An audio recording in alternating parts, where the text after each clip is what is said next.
Prezados jovens congressistas, caros companheiros da mesa que dirige os trabalhos, muita paz em Jesus. Inicialmente, uma informação. O Altivo Ferreira que falou ali, não sou eu, é meu primo, Altivo Ferreira do Paraná, excelente orador, de fato. E o Apolo Oliva Filho era um congregado mariano em Barretos. Em vindo para São Paulo, convivendo com o Altivo converteu o Apolo em espírita. Estamos num momento de muita alegria, muita emoção, porque mais de meio século separa a nossa geração dessa geração que está presente neste congresso. Porque a nossa jornada vem de mais longe, de cerca da década de 30, 40, e nós vamos fazer então uma retrospectiva de como o movimento de mocidade surgiu, principalmente aqui nas nossas regiões, nos nossos estados, São Paulo, Minas Gerais, Rio de Janeiro e outros mais. E em face de termos sido protagonistas desse trabalho, infelizmente, há momentos em que terei que falar da minha participação, o que não é muito elegante para aquele que está fazendo um relato. Mas a década de 30 começou de uma forma extraordinária a partir da ação do plano espiritual e a partir da grande ação da mediunidade.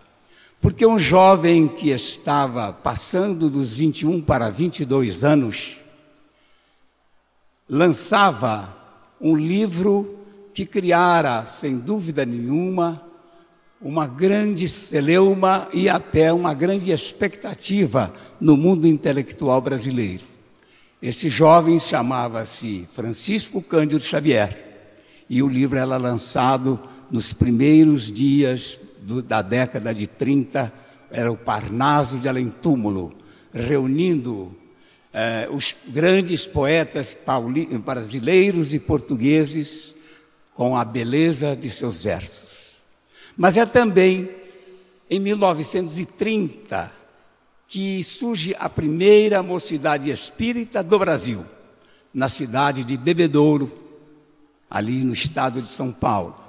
E em sequência, nós vamos ter outras mocidades que foram surgindo, ainda em São Paulo, em Santana, a mocidade espírita do Centro Espírita Maria de Nazaré, em 1932, e também em 1932 em Minas Gerais, a Associação das Moças Pioneiras Sociais, que se organizaram para estudar a doutrina espírita e, ao mesmo tempo, realizar atividades de obras sociais.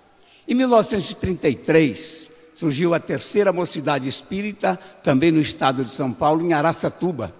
Em 1934, surgiu a primeira mocidade espírita na nossa hoje cidade de Santos, a Associação dos Moços Espíritas de Santos. Em 1936, nós temos a fundação aqui no Rio de Janeiro da Mocidade Espírita, do grupo espírita do Ornelas, e também em 1936 a Leopoldo Machado funda em Nova Iguaçu a Mocidade Espírita ou a Juventude Espírita de Nova Iguaçu.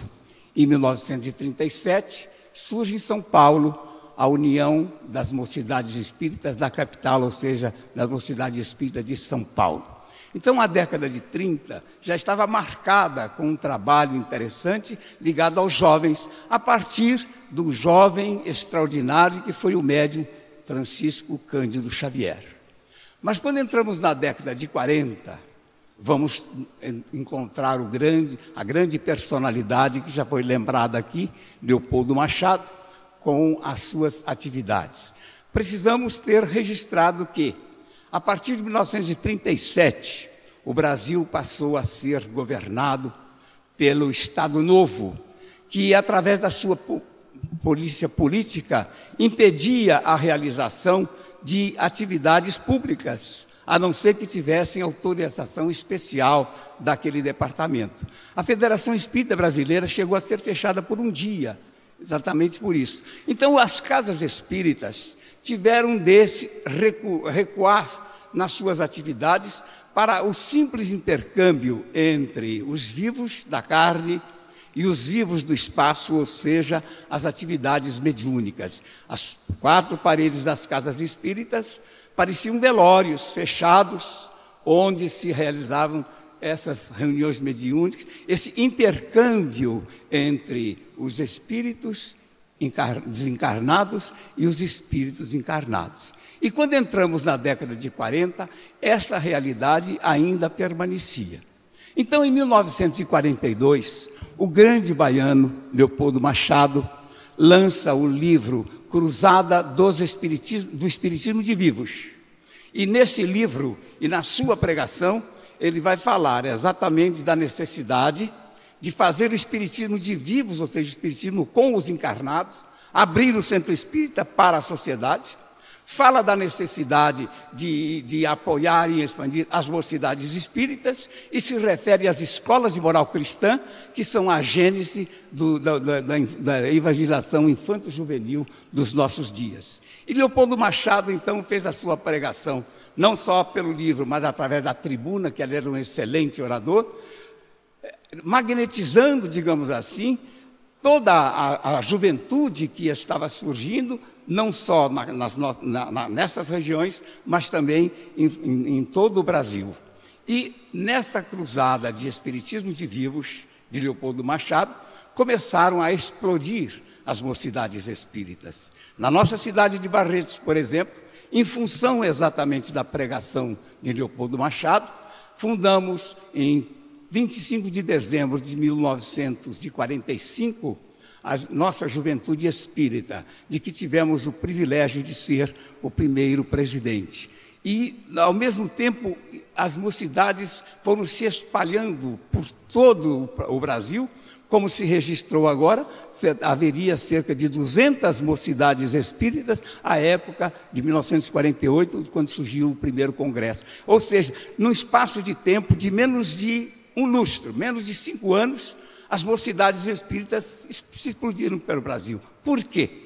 Porque, sem dúvida nenhuma, em cada época da história humana, e aqui no Brasil, em função exatamente do processo espiritual, material que se realiza, sendo ele Brasil, coração do mundo, pátria do Evangelho, sem dúvida nenhuma surgiu, nessa década de 40 e 50, uma geração de espíritos que trouxeram consigo a responsabilidade de atuar abrindo o centro espírita, para que o centro espírita fosse arejado, conforme a pregação de Leopoldo Machado. Deixar de ser apenas uma casa de intercâmbio mediúnico com os desencarnados, para realizar a sua verdadeira função, que era inserida na sociedade, levar a mensagem da doutrina espírita para todos os rincões.